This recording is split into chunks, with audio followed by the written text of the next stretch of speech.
Everyone hello hello hello students welcome to PW Bangla foundation. तो বায়োলজির last time suggestion নিয়ে Sanjay sir চলে এসেছে তোদের সাথে। দেখতেই পাচ্ছিস অনেকের অনেক রকম কোশ্চেন ছিল, অনেক সাবজেক্টের গুলো তোরা পেয়েও গেছিস অলরেডি সাজেশন। তো আজকে আমি বায়োলজির সাজেশন ডিসক্লোজ করতে চলে এসেছি তোদের সামনে, এবং লাস্ট টাইম এই সকল কোশ্চেনগুলোকে যদি তোরা রিভাইজ করে যাস তোদের 100% নাম্বার কমন পড়তে বাধ্য, আমি নিজে গ্যারান্টি দিচ্ছি। ঠিক আছে, তো দেখ আমাদের সাথে থাক এবং আমরা স্টার্ট করি। আমাদের প্রথম যে দেখ, আমি শুরুতেই আগে একটা কথা বলি, সেটা হচ্ছে তোরা টেস্ট পেপারের কোশ্চেন যাবতীয় যা কিছু সলভ করছিস তোরা নিজেদের মতো ওয়েল অ্যান্ড গুড। লাইভ হচ্ছে, অনেক কোশ্চেন আমরা সাজেশন সলভ করে ফেলেছি অলরেডি, এবং আমাদের 1 মার্ক 1 শট গেছে, 2 মার্ক 1 শট গেছে, মডেল কোশ্চেন পেপার চলে গেছে। এরপর যা বাকি থাকে সেটা হচ্ছে আমাদের 5 মার্কস। দেখ তোরা 1 মার্ক 1 শট আমি যা বলেছিলাম যে সেইটার পিডিএফে এবং যা যা আমি সলভ করাতে পেরেছি, যেগুলো পারিনি পিডিএফও দিয়ে দেওয়ার চেষ্টা করেছি। তো সেইখান থেকে 1 মার্কসগুলো আশা করি কমন পড়ে যাবে, সেখান থেকে তোরা দেখে নিবি। লাস্ট টাইমে আর অত কিছু ঘাটার দরকার নেই, সেইগুলো কোশ্চেনই করে যা। 150টার মতো কোশ্চেন আছে, এনাফ। নেক্সট হচ্ছে আমাদের কোশ্চেন আছে 2 মার্ক 1 শট যেটা গেছিলো, সেটার মধ্যেও আমি যে কোশ্চেন অ্যান্সারগুলো তোদের বলতে পেরেছি সেগুলো ভালো। নেক্সট যেগুলো কোশ্চেন আমি করতে পারিনি সেগুলোরও কিন্তু আমি পিডিএফ দিয়ে দিয়েছি, সেই কয়েকটা 2 মার্কস দেখে যা, আর কিচ্ছু লাগবে না, আমি নিজে বলছি। ঠিক আছে, লাস্ট যেটা সেটা হচ্ছে 5 মার্কস। এবার 5 মার্কসের মধ্যে দুটো জিনিস পড়ে, একটা হচ্ছে 5 মার্কসের ডায়াগ্রামের সাজেশন, আর একটা 5 মার্কসের কোশ্চেনের সাজেশন। তো 5 মার্কসের ডায়াগ্রামের সাজেশন আমরা শুরুতে দেখে নিই। তোরা অলরেডি জানিস কোন ছবিগুলো আসতে চলেছে, তাও আমি খুব ইম্পর্টেন্ট আর কম ইম্পর্টেন্ট একটু হলেও দিয়ে দেওয়ার চেষ্টা করি। তো এই 4টে ছবির মধ্যে এবারে দুটো ছবি আসতে চলেছে, এবং এই 4টে ছবি সবচেয়ে সহজ ছবি যদি এখনো অবধি মাধ্যমিকে এসে থাকে তাহলে হচ্ছে এই কটা ছবি। কি কি ছবি আছে? শুরুতে আমাদের আছে এটা আমাদের নিউরনের গঠন। ঠিক আছে, নিউরনের গঠন। তো নিউরনের গঠন, এর মধ্যে যে পয়েন্টিং গুলো আছে একদম পারফেক্ট পয়েন্টিং, যা যা করার দরকার সেগুলোই আছে, যার মধ্যে তোরা খুব ইম্পর্টেন্ট যদি ভাবিস তাহলে তোরা এইগুলো করতে পারিস। একটা হচ্ছে শুরুতেই নিজল দানা, ঠিক। নেক্সট হচ্ছে অ্যাকসন হিলক, দেন সোয়ান কোষ, নেক্সট র্যানভিয়ারের পর্ব, মায়োলিন শীথ, নিউরোলেমা, প্রান্তবুরুষ। এই কয়েকটা পয়েন্ট যেন কোনো রকমভাবে মিস না যায়, এবং এই 4টে ছবির মধ্যে সবচেয়ে ইম্পর্টেন্ট ছবি কিন্তু এইটা, সবচেয়ে ইম্পর্টেন্ট ছবি কিন্তু নিউরনের গঠন। ঠিক আছে, এটা আসতেই চলেছে, ধরে রাখ। নেক্সট যেটা আমি বলবো সেটা এখানে কি আছে, আছে আমাদের ক্রোমোজোমের স্ট্রাকচার। দেখতেই পাচ্ছিস ইউক্যারিওটিক ক্রোমোজোমের মেটাফেজ দশায় আমরা জেনারেলি দেখতে পাই একদম প্রমিনেন্ট ক্রোমোজোম। তো সেইটার স্ট্রাকচার এবং যে যে পয়েন্টগুলো এনওআর নিউক্লিওলার অর্গানাইজার রিজিয়ান খুব ইম্পর্টেন্ট, দেন আমাদের স্যাটেলাইট, সেন্ট্রোমিয়ার, টেলোমিয়ার, ঠিক আছে, গৌণ খাজ, এই কয়েকটা জিনিস কিন্তু খুব ইম্পর্টেন্ট, এইগুলো অবশ্যই দেখে যাস। বাট আমি অতটা ইম্পর্টেন্ট দিচ্ছি না নিউরনের তুলনায়, নিউরনটা সবচেয়ে বেশি ইম্পর্টেন্ট। দেন আমাদের চলে আসছে মেটাফেজ দশা। অ্যানাফেজ দশা আগের বার এসছে, এবারে মেটাফেজ দশা আসার কথা। তো মেটাফেজ দশার যে পয়েন্টিংগুলো করা আছে খুব ভালো করে করবি। সেন্ট্রোজোমের সাথে সেন্ট্রোমিয়ার গোলাবি না, সেন্ট্রোমিয়ারটাকে আলাদা করে তোরা দেখাবি ক্রোমোজোমের এই জায়গাটায়। ঠিক আছে, বাকি এই যে আমাদের মেরু, ঠিক আছে, মেরুটাও অবশ্যই খেয়াল করে দেখাবি। বাট মেটাফেজও আসার সম্ভাবনা রিলেটিভলি কম। আমার মনে হচ্ছে নিউরনের গঠন, আর এইটা হচ্ছে আমাদের প্রতিবর্ত চাপ, প্রতিবর্ত চাপের গঠন। ঠিক আছে, এই দুটো খুব বেশি ইম্পর্টেন্ট লাগছে এবারের মাধ্যমিক এক্সামের জন্য। ঠিক আছে, আশা করি হয় এই দুটোই পেয়ে যাবি এক্সামে, না হলে এই দুটোর মধ্যে একটা তো 100% থাকছেই, মিলিয়ে নিস। প্রতিবর্ত চাপের অবশ্যই এই দুটো পয়েন্টকে মিস করে যাস না। আমরা নর্মালভাবে প্রতিবর্ত চাপের যে ব্যাপারটা দেখি সেখানে আমরা নর্মালভাবে গ্রাহক, অন্তর্বাহী স্নায়ু, বহির্বাহী স্নায়ু, স্নায়ুকেন্দ্র, এই সব জিনিস দেখি। বাট এই দুটো পয়েন্ট যেন মিস না যায়, একটা হচ্ছে ধূসর বস্তু আর একটা হচ্ছে শ্বেত বস্তু। ঠিক আছে, অবশ্যই মাথায় রাখিস। আর গ্রাহক, সংবেদী নিউরন বা অন্তর্বাহী নিউরন, এগুলো তো জানিসই, তোরা খুব ভালো করে জানিস। তো এই 4টে ছবির মধ্যে এই দুটো ছবি খুব ভালো করে প্র্যাকটিস করে যাবি, আর বাকি দুটো ছবিও খুব ইজি দেখে যাবি। ক্লিয়ার? নেক্সট এবার আমরা চলে আসি আমাদের 5 মার্কস কোশ্চেনের সাজেশন নিয়ে, এবং এটা আমরা করব কি আমাদের চ্যাপ্টার ওয়াইজ। তো চ্যাপ্টার ওয়াইজ 5 মার্কস কোশ্চেন আমাদের সেকেন্ড চ্যাপ্টার যেটা জীবনের প্রবহমানতা, সেখান থেকে তোদের 6টা কোশ্চেন নিয়ে এসেছি, যে 6টা কোশ্চেনের মধ্যে তোরা জানিস একটার সাথে আর একটা অর থাকে। তো আশা করি একটা কোশ্চেন তো 100% এখান থেকে চলেই আসবে, সেটা হয়তো মিক্স আপ করে হতে পারে, সেটা আলাদা ব্যাপার, বাট এই 6টা কোশ্চেন যেন সবার দারুণ করে তৈরি থাকে। ক্লিয়ার? দেখ, প্রথম কোশ্চেন হচ্ছে ক্রোমোজোম ডিএনএ জিনের আন্তঃসম্পর্ক। বারবার টেস্ট পেপারে এসছে, প্রত্যেক স্কুলে এই কোশ্চেনটা দেওয়ার চেষ্টা করেছে। এর সাথে কোষচক্রের নিয়ন্ত্রণ নষ্ট হলে কি কি সমস্যা হয়, মানে ক্যান্সারের সাথে কন্ডিশন, ম্যালিগন্যান্ট যে ব্যাপারটা, সেইগুলো। নেক্সট হচ্ছে কোন জীবের জন্য প্রজনন গুরুত্বপূর্ণ কেন, আমি এটা মডেল কোশ্চেন পেপারেও রেখেছিলাম, খুব ইম্পর্টেন্ট। আর মিওসিসের সাথে মাইটোসিস কিভাবে পৃথক, সেটা। নেক্সট যেটা আছে, মাইটোসিস কোষ বিভাজনের প্রোফেজ দশাকে টেলোফেজ দশার বিপরীত দশা বলা হয় কেন, খুব ইম্পর্টেন্ট। আর ইউক্রোমাটিন হেটেরোক্রোমাটিনের মধ্যে পার্থক্য অবশ্যই দেখে যাবি। নেক্সট হচ্ছে সপুষ্পক উদ্ভিদের যৌন জননের যে দ্বিনিষেক প্রসেসটা, সেইটা অবশ্যই খেয়াল করে দেখে যাবি। প্রোথ্যালাস জিনিসটা কি সেটাকে মাথায় রাখবি। নেক্সট হচ্ছে স্বপরাগযোগের একটি সুবিধা আর একটা অসুবিধা, বা স্বপরাগযোগের সাথে ইতর পরাগযোগের সুবিধা অসুবিধাগুলো কি, বা ইতর পরাগযোগের সাথে স্বপরাগযোগ মানে কেন ভিন্ন বা কোনটা বেশি গুরুত্বপূর্ণ। ঠিক আছে?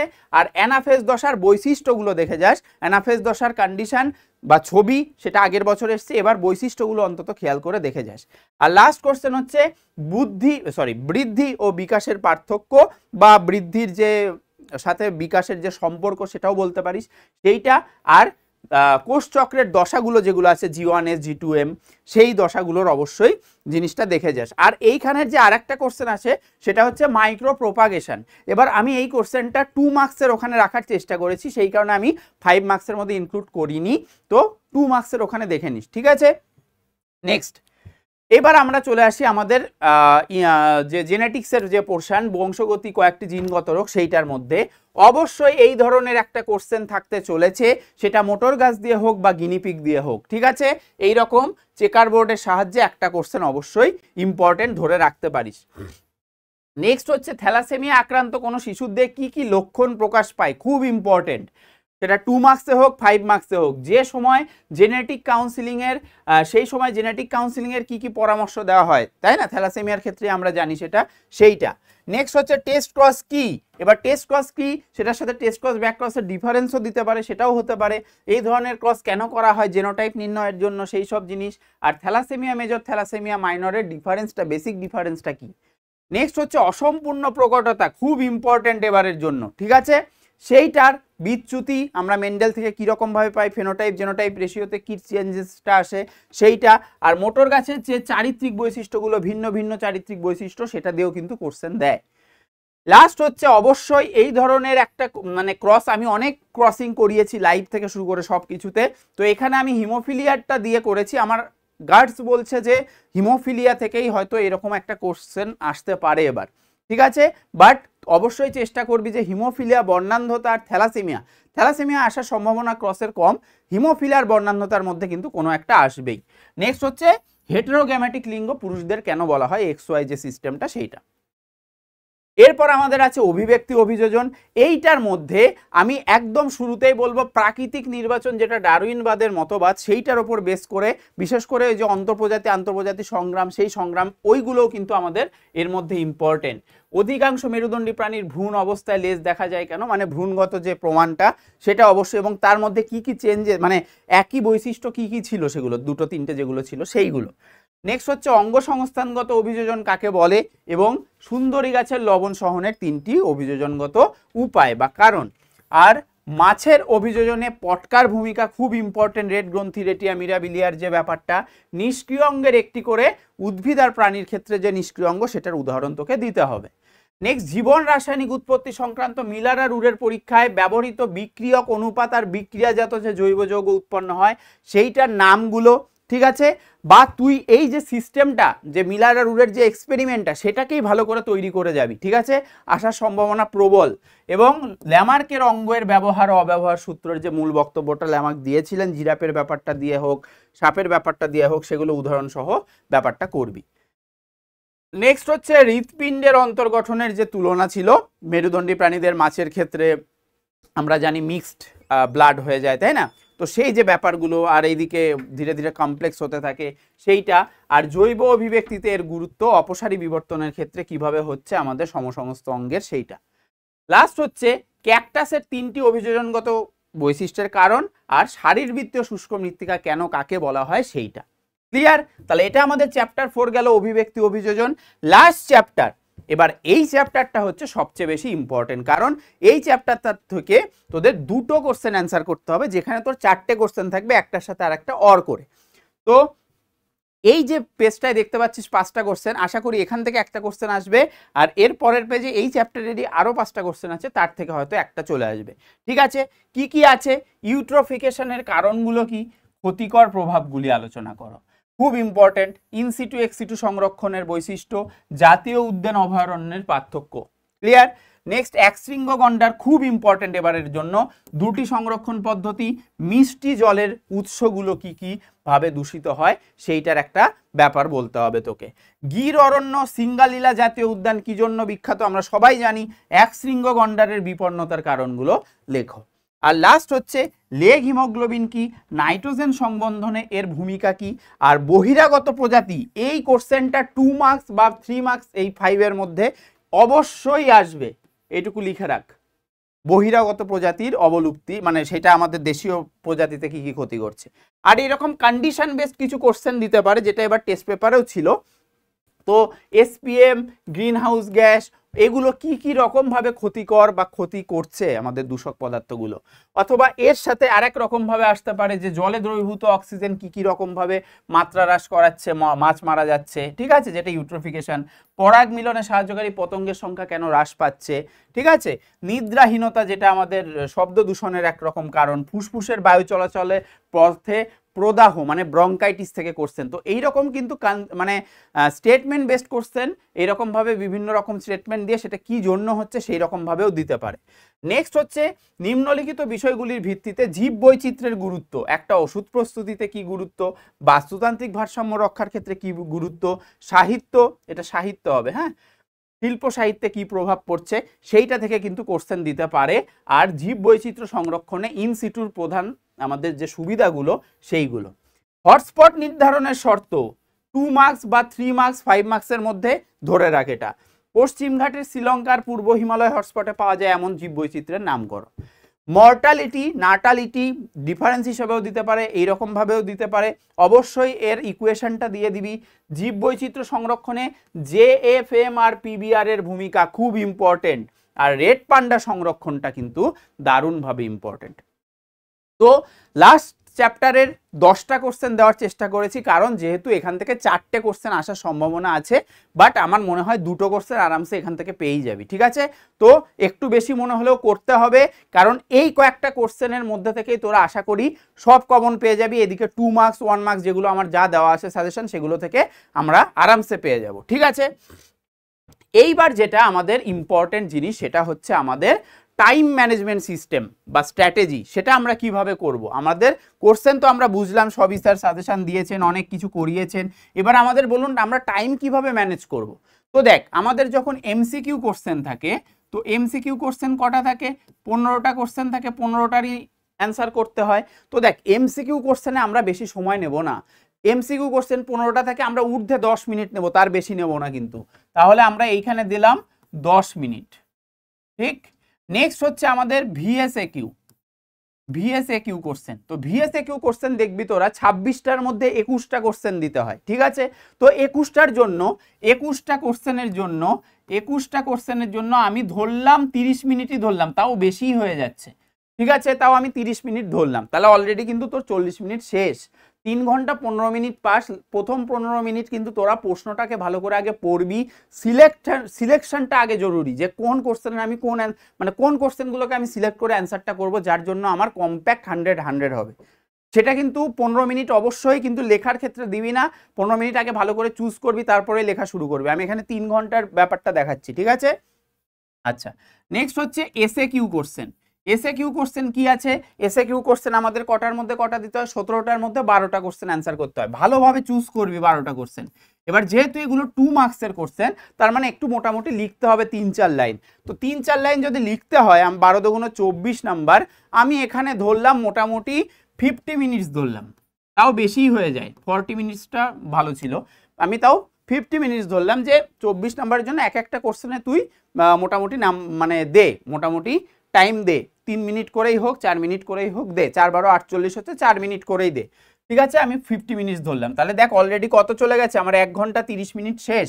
এবার আমাদের চলে আসতে হবে LAQ। LAQ আমার কটা কোশ্চেন অ্যান্সার করতে হবে? 6টা কোশ্চেনের অ্যান্সার করতে হবে, 5 মার্কসের কোশ্চেন এক একটা, 5-6 30টা নাম্বার। এখানে আমার কতক্ষণ চলে গেছে? 1.5 ঘন্টা চলে গেছে। তার মানে আমার হাতে রাখতে হবে লাস্টে অন্তত 10 ইয়া 15 মিনিটস রাখতে হবে। তাহলে 1.5 ঘন্টা, আমি যদি আরও 1 ঘন্টা অ্যাড করি তাহলে আমার 30 মিনিট থাকছে। তাহলে আমি 1 ঘন্টা মোটামুটি 1 আওয়ার 15 মিনিটসের মধ্যে আমি এটা শেষ করব। এই 6টা কোশ্চেন একদম দারুণভাবে কোশ্চেন ভালো করে সিলেক্ট করব এবং 1 ঘন্টা 15 মিনিটের মধ্যে আমি শেষ করব। দেন আমাদের রিমেইনিং কত টাইম থাকছে? রিমেইনিং টাইম কত থাকছে আমাদের? কত থাকছে দেখ, এখানে 1 ঘন্টা, 1 ঘন্টা 30 মিনিট, 1 ঘন্টা, 2 ঘন্টা 30, 2 ঘন্টা 45 মিনিট, তার মানে আরও 15 মিনিটস আমার রিমেইনিং টাইম থাকছে। আর শুরুর 15 মিনিটস, ইনিশিয়াল 15 মিনিটস, এটা কিন্তু কোশ্চেন পেপার